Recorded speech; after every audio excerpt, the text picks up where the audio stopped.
Sa mga gagmayng kompanya nga maglisod paghatag og 13th-month pay ngadto sa ilang mga empleyado, mamahimo silang mo-avail sa loan package nga gitanyag sa gobyerno. Di sa Sugbo minus pahinuon kayo ang mipahimos nini. Ang detalye sa report ni Nico Serino.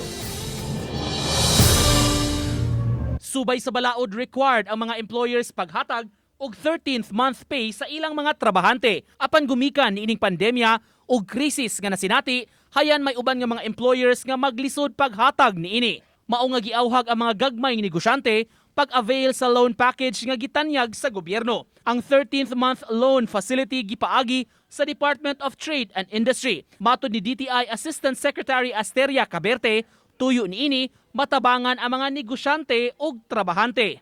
This is one of those assistance nga maka-survive sila, maka-deliver sila sa ilang mga obligations under this COVID pandemic.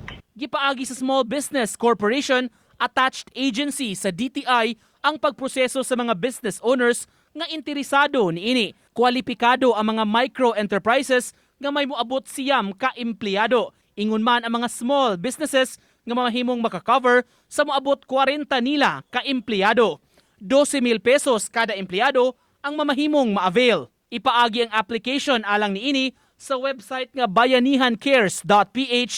Andamon ang mga requirements nga kinahanglan ug maghimo og account pagsugod sa proseso sa application. Although Manila magud ang processing ana nga specific window. Nga decentralized. 500 million pesos ang pondong gigahin sa tibok programa sa tibok nasod. Dinhi sa Rehiyon 7, Mato di Caberte ug sa Small Business Corporation, duha pa lang ka kompanya sa Cebu City ang mi-avail niini. Uban ni Godfrey Relien, Nico Sereno, Balitang Bisdak.